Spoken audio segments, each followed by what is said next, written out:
Namaste. Welcome to another episode of Nashta with Nam. Today we have delicious breakfast from Sushma Swadenika and we have our wonderful guest Tanya Akka Tanzy Mommy. I am sure you all must be following her, but we are here to listen to her story today. So Tanya, from a corporate career to a mommy blogger, how did you decide that?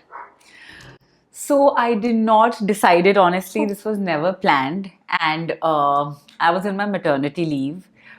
Noor was just 3 months old, and I had nothing to do. And because my corporate career was in research, I had done so much research on bringing up a baby and everything around it that one of my friends who had come to live with me during the initial months, she saw me going extra lengths for Noor, and she told me that why don't you start posting it on Instagram? And I said that, I don't know anything about Instagram. I don't have a personal profile also. How do you expect me to do this? So she said that it's very simple. I'll help you. So she started my page. Okay.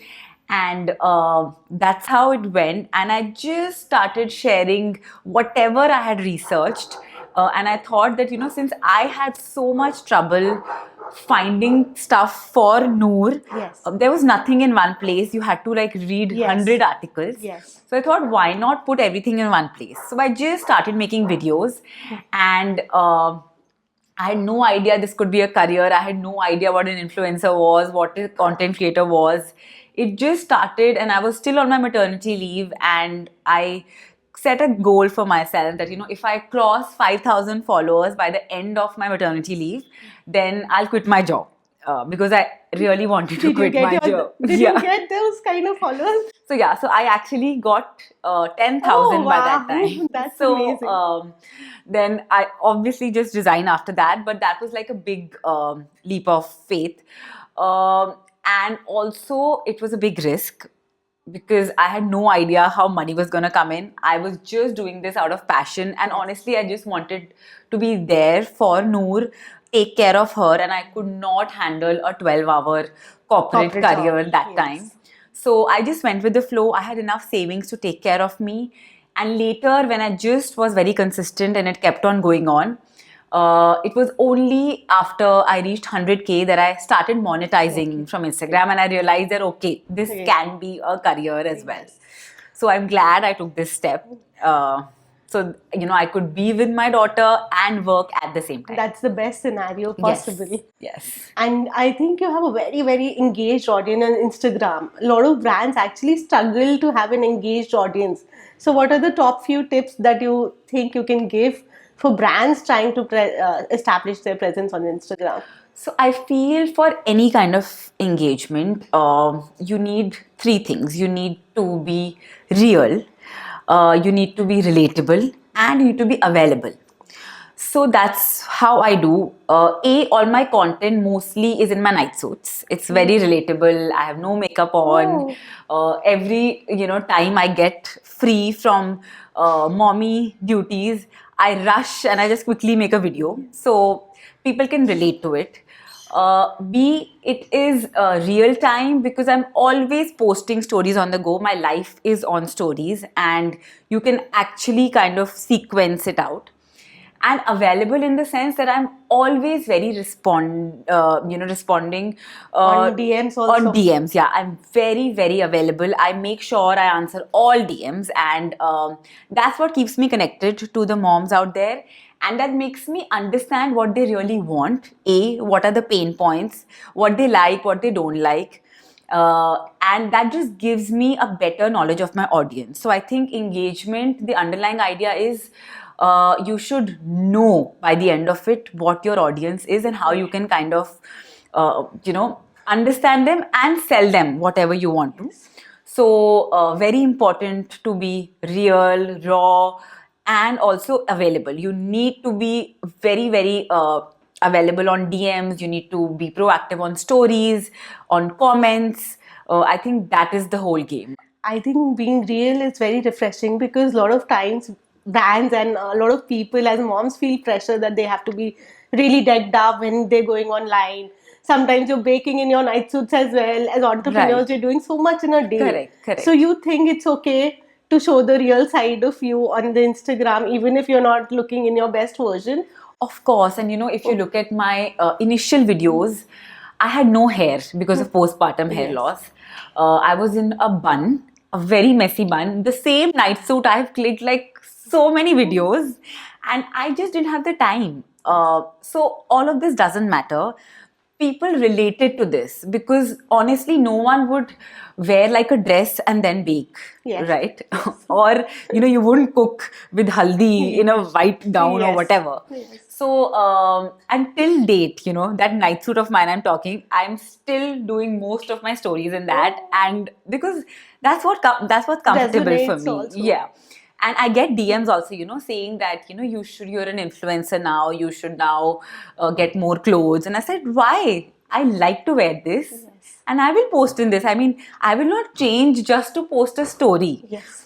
So I think that's what makes me relatable, and that's why moms can relate to me because I've just woken up and my hair is in a mess, wearing really shabby clothes, and I'm in the kitchen making breakfast. So Yes. everyone's like that, right? Yes. In Yes. reality. So So yeah. showing real side of you is actually a wonderful tip, and people can create content very easily because they just have to show themselves. Exactly. There's no pressure. There's Yes. no kind of time bound. I mean, if you're engaged in some activity, you should focus on that. Yes.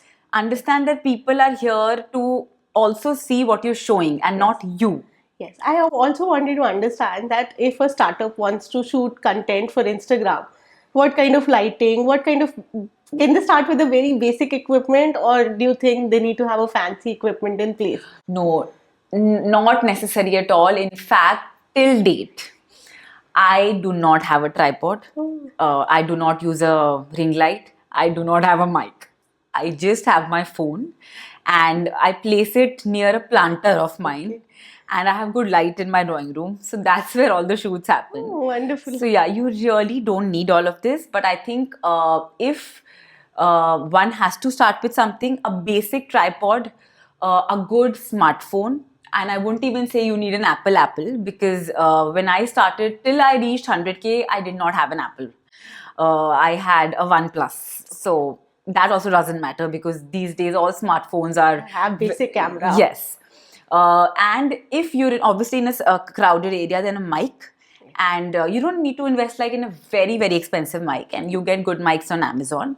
And ring light in case there's a lighting issue, but natural light is the best, I feel, and you should kind of find a spot. But yeah, you don't need to spend a lot of money. That's what that's where people go wrong. Yes. Because they just want to be so prepared that we'll go and buy this and that, and then all that just suddenly goes down, poof, Because, and it's all over. Because that excitement, Yes. they'll go and buy Yes. that. We'll prepare, and we should have the best lighting. We should have a backdrop like that. You don't need all of it. I mean, And also, a lot of startups have very limited budget, so they want to course. spend on the product innovations and things like that, Yeah. and not just on the equipment initially. I would say, startups should actually do a behind the scenes of the workers working and maybe taking interviews of them, showing how the product is made, the kind of people doing it. I think that will make more of an impact rather than you having like a proper setup, and then, shooting in front of it. Yeah. Yes, and I also wanted to know, like, with moms as an audience, we mostly have moms as an audience. What do you recommend? Posting quality content or posting consistently? Because sometimes we struggle between. We have some content, but we think it's not a high quality content, and then we are not posting regularly. So, what do you choose? So by high quality, do you mean professionally shot, or what do you mean? Like Instagram quality, whatever you recommend as an Instagram quality. Okay, so no, I feel that if you're shooting from a smartphone, the quality is good enough, and we would call that high quality. And consistency is what you're talking about. So for me, I think both of these are very important, and this is what will actually get you in the game. I understand that it is not possible for everyone to, do this time and again. So even for me, what I do is I batch shoot content. You should plan your content in advance, and like I plan my content at least 1 to 2 months in advance. So at this moment, my content is planned For January. for January till January 31st. It is planned so that in case I get busy, my daughter's not well, I am not well, I have a trip, I can go and enjoy or whatever, deal with whatever, but my content still moves. But how do you do that? Like, how do you batch shoot? Like, do you have outfit changes, or like, how do you plan it? Yes, so I don't have many outfits, honestly. I have these Gap t-shirts that I have in different colors, and I just change them. And you shoot on a one day. Yeah, so for me, my schedule is that every week I shoot at least 5 pieces of content. Okay. Which is on an average once a day kind of thing. But if you don't have that time, I know people who are working and they shoot on Saturdays and Sundays, like the full day. And that is a very good way because your content is with you planned. Because what happens is when you post last minute, you're either posting just for the heck of it. So don't do that because you're just putting out content which is maybe not appealing, and you're just pushing away your audience and giving them a picture, that an image that okay, she's just posting for the heck of it. We don't want to see this kind of content. That will actually decrease the kind of engagement. Yeah, so it's better you plan, and it's not necessary also to post every day. So till 3 years, I have only posted Monday, Wednesday, Friday. Okay. That is it. But consistently Monday, Wednesday, Friday means Monday, Wednesday, Friday, irrespective of I'm on a holiday, I'm not well, whatever is happening in my life. And do you recommend editing and a scheduling app or something to do this, plan this better? So scheduling app, no. I think you can't rely on them. Okay. You should, the best way is to save it in your drafts in Instagram. And even Instagram now has a scheduling feature. Okay. Regarding editing, very two basic apps that any amateur can learn. So since I had no clue of graphics, designs or whatever, so I started with Canva. The pro version is not very expensive, and now AI has also come in Canva, so it's easier. So if someone knows PPT, I think Canva is a very good tool to start with for your posts, for your carousels, for stories, and for your video editing. InShot, I think one of the easiest tools. If you want to go a notch higher, then Splice is there. Splice. Yes. But is it a free tool or? No, both of them are paid. But they have little like investment. Yes, and they're not very expensive, and it's a one-time payment, like one-time purchase. You don't need to renew the membership, but it's really easy, and you will learn as you start using it. Okay. Yeah. That's a very, very good tip for people to know. And I also wanted to know, you talk a lot about being a single mom, which is not also easy journey to handle. So, like, how do you manage it all? Because it looks so seamless on your Instagram page that that you're doing so many things together. So, do you have any tips for mompreneurs to manage their routines properly, to fit in calendars the things they want to do? So honestly, I know it can look very overwhelming, but I do not want to project myself as a superwoman. I do not want to set these standards or anything. I would say that I am a very organized and disciplined person since I was a kid. So I like to plan things. My day is planned to the T. Every minute is planned, which is why I get a lot of flack from my family and friends because if something goes here and there, I get really worked up because my entire schedule kind of moves. So it's very important. I think you need to plan your day, learn how to multitask. For me, I think why it works is because of these two things. See, I have built a very good support system, and I owe it all to my domestic help. So I have 3 helps, and I think my life wouldn't be possible, without them. So I treat them like my family. I'm very, very grateful to them. And apart from that, I have kind of developed a very close knit family of friends who always step up to help me. So if I have events, I have to step out during the day, or I have to leave the city for some work. So my friends come in and they take care of Noor. They live in my house. So my parents are actually in different cities and they're working, so they can't travel that much. Yeah, but my dad still, he tries to come over on the weekends. So somehow I'm managing, but it is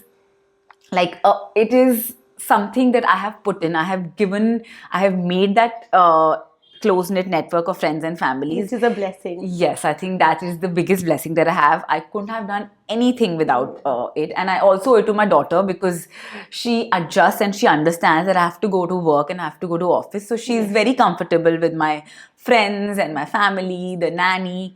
So in that way, I'm blessed. I also have cameras in my house, Yes. all in all the rooms, that I can see what she's doing. So I think it's all about planning and Getting help also getting sometimes. help. Yes, it's very important. It's very important to delegate, and it is very important to prioritize that what is actually important today. You know, Yes. sometimes, and Yes. how you can club things. And I also want to know, how do you get courage to talk about your single mom journey so openly, because it's still a taboo and it always feels like it's mom's mistake, always. Like in Indian scenario, it's always the woman who's wrong. Right. And to share that journey so openly to help other single moms out there is amazing. So, how did you gather courage to do this?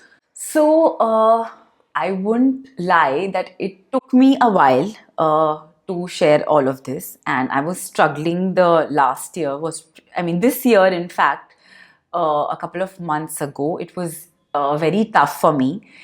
And then I realized that, you know, the amount of DMs I used to get from moms talking about similar situations they were stuck in, toxic marriages, and I would also get DMs of moms who were also financially independent, but they could not take that step because, like you said, that this is a taboo in our Indian Yes. society. So that's when I thought that, you know, why not share? Even if I'm not meeting them personally, maybe they can relate to me and they'll know that they're not alone in this. Someone else is also struggling in the similar way. So it took me 2 years, and I do get a lot of comments where fellow creators, competitors, or followers say that, you know, she's using her uh, single parenting thing to kind of gain followers or whatever. But my answer to them would be that, you know, I have always shared my life. Even when I was with my husband, I used to share that. Yes. So now that this has happened, I cannot create a happy picture and share Yes. something which is not happening. If this is Yes. happening in my life, it is happening. I cannot Yes. fabricate it and tell you that no, no, no, everything is fine. So that's now I share it, and I've shared it now after 2 years. So then I also get people telling me, now why are you sharing? It has been 2 years, forget about it. You are still stuck on that. But my perspective is that now I'm in a position to talk about it. I Yeah. am, You've kind of healed from yes. that trauma. Yes, so now I want to help moms. In fact, I am also very, very strongly considering to start a single moms community, like I Yes. had spoken to you Yes. about, to help single moms across the country in whichever way I can, even if it's just by talking to them or, you know, just helping them in some way, helping them start earning or in whatever way I can, Yes. because I think that it's not easy. Yes. Trust me, it's not easy. And for me now, it has become a way of life. But I know when women think about it, they just tell me, how do you do it? How do you do it all alone? And I just feel it's very normal now for me. So yeah, it is tough, and I want to talk about it. I will talk about it, irrespective of whether people liking it or not. I want to share what I'm going through and what all happened with me. And in fact, a lot happened with me Yes. because of my divorce, and I lost a chunk of my hair. I Oh. went into depression. I got a problem. You know, my so when I used to wake up in the morning, my jaw used to be very stiff. I couldn't open my mouth. So I later realized. So I went to a dentist. They said that, you know, this is due to stress. So Yes. I couldn't kind of relate to it. So then they said it can be bruxism. So what you do is, they said that in your night, because you're so stressed or anxious, you clench your teeth very hard subconsciously while you're sleeping. Yes. And so when you wake up, this entire muscle gets stiff. Yes. So they gave me these something that you need to Relaxing. wear at night so that you don't kind of, Okay, bite in. yeah, Oh. yeah. So this happened, for quite some time, and sometimes still happens. Yeah. So when I wake up, I can't open my mouth. So Oh. then I have to kind of exercise and massage this area. So yeah, things like this have happened, Yes. and so I just want people to know that this is normal. And with the current state of affairs that are going on, and the way people are becoming so modernized, divorces are also increasing at a very, very Faster. fast rate. It is not okay to stay in a toxic marriage. It is not okay to be disrespected. It is not okay to just stay in a relationship for the sake of the child, because at the end of it, your child will bear Feel the it. consequences Yeah. of it. And That also feel energy, it. yes, Yeah. yes. So, a friend of mine actually said something to me. I was kind of boasting about Noor that, when she was a small baby, she never used to cry that much as compared to Yeah. other Children. infants. Yeah. Baby. So then, so I was very proud of this. And then she put like a thought in my mind saying that maybe, she could pick on the energy that was Around. on in the house that time. And that is why she didn't used to cry. And that actually got me thinking that actually that could have been possible. And maybe that is why she was kind of always subdued about it and not throwing tantrums. So, yes, children pick up on energy. So, I think it's not okay to do all of this. If you think there is no way around it and you yourself feel you want to Move. not stay in, then I think you should kind of do something about it, because it's only going to get bad. Yes. Yes. Yes, and last but not the least, I just wanted to leave on the note that what are the top few tips that you're going to give to moms to grow their Instagram page? So, are we talking about creators or businesses? Businesses mostly, Business, yeah. yes. So, it's very important that you do engage in influencer marketing. You send out PR packages, but to influencers who are in your niche. Do not run behind the follower count. Please check their engagement. Go to the Reels page, look at the views, the likes. The moment you see that, you will understand whether the followers are real or they are bought. You'll have to try.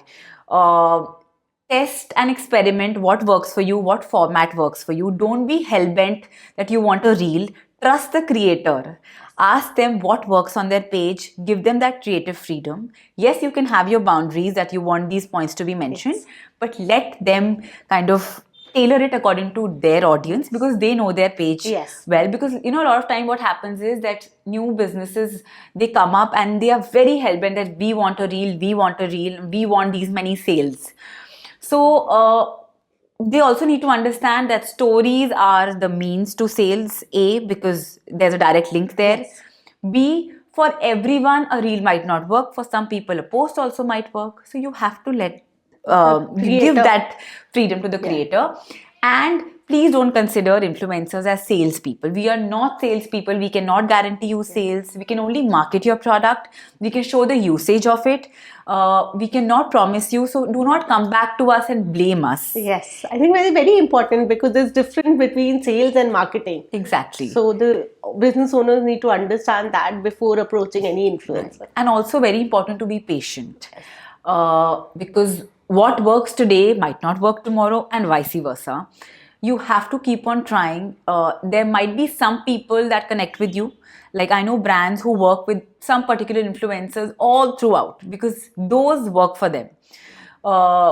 Do not go or get blinded by what the other brand is doing. It's very important you find your relatability, because sometimes we don't look at the affordability factor also. Your audience, the one you're targeting, needs to be in that economic strata. So all of these things matter, and very important to be patient, be consistent, continuously engage with your audience, do giveaways, collaborate with other creators, sorry, other brands, Yes. and I mean, that's the way to go In about fact, it. Tanya, I don't know if you know, one of our members had gifted you a product on the NAM meetup, and she gained. She's into children products, so rap whisperers. Okay, And yes. she gained 50, you had organically posted the story about the gift you got at the Right. meetup, and she got 50 followers and some active hot leads from your page. So it definitely works. And it was very kind of you to post it online just like that, just to support small No, businesses. so I do that all the time. I never say no to any startup. I always accept their product, and I always do a thank you story for them for free. Uh, that's what. So, every influencer has their own way of working. Some people will be okay for barters, some will not be okay for barters. But my funda is that, I will give you a flavor of my page by doing a thank you story with you. Later on, if that works for you, you're more than welcome to come back to me, and we can see how we can collaborate on a commercial basis. So, yeah. That's very kind of you. No, I really want to do this because I understand, now that I'm kind of earning all by myself for Noor, I understand that when a woman wants to become financially independent, it's only a woman who can bring her up. Yes. And more often than not, it is women who bring other women down. Yes. And NAM is all about it. Yes. Like and we I'm trying to break that stereotype that women cannot help women. We are trying to Right. break it through our community. No, I think women, if they unite, they can do wonders. And it's just the jealousy factor or whatever that comes in that takes it all down. But trust me, the support system I'm talking about is all women, and we have nothing to give to each other. Honestly, it's just love that makes us do this for each other. And I think if women start doing this to others, and just start motivating, inspiring them, the world can be such a better place. I totally agree to that. We have now a quick fun section coming up, surprise section. Ankita, I see you're wearing a very pretty kaftan. It's a Kashmiri. Yeah, we call it Firins. Yes, Yes, Firin. and this is from a NAM brand. She's a Kashmiri herself, Mehvesh, and her brand is Shop from Mev. She does lovely Kashmiri outfits. Oh, this is really nice. My mum is a big fan of Kashmiri wear? Firins, yes. Oh, So- and they're so warm and comfortable. Yes. Yeah, we have a fun rapid fire round. You just have to give me one word answers. A spa day or a Netflix binge. Spa. Filters or no filters. No filters ever. Yeah, that's your page is all about Yeah. real things. Collaborations with big brands or supporting small businesses. Both. Yeah. Yeah. What is your parenting style? Structured routine or just go with the flow? Structured routine. Very important Yeah. to do everything, I also believe. Early morning shoots or late night edits? Early morning shoots. Yeah, Yes. you're an early morning person. I do not work after 7 p.m. Yeah, my brain's also Yeah. stops working because I wake up at 6 a.m. Right. Start my day early. Right. So my team is actually very upset that they get early morning messages sometimes, voice notes. Do you want to try the goodies that our NAM Yes, brand has made? absolutely. Sushma ji has made this. Cheers. Cheers. Thank you, Tanya, for coming. Thank you. This is a hand pour candle from one of our NAM brands, Myra, the Creative Fashion Way. And this is a small pair of earrings for you Oh, from the the same ones Bling you're wearing. Closet. You like the brand, so I thought you should have one of these. Thank you so much. Thank you so much.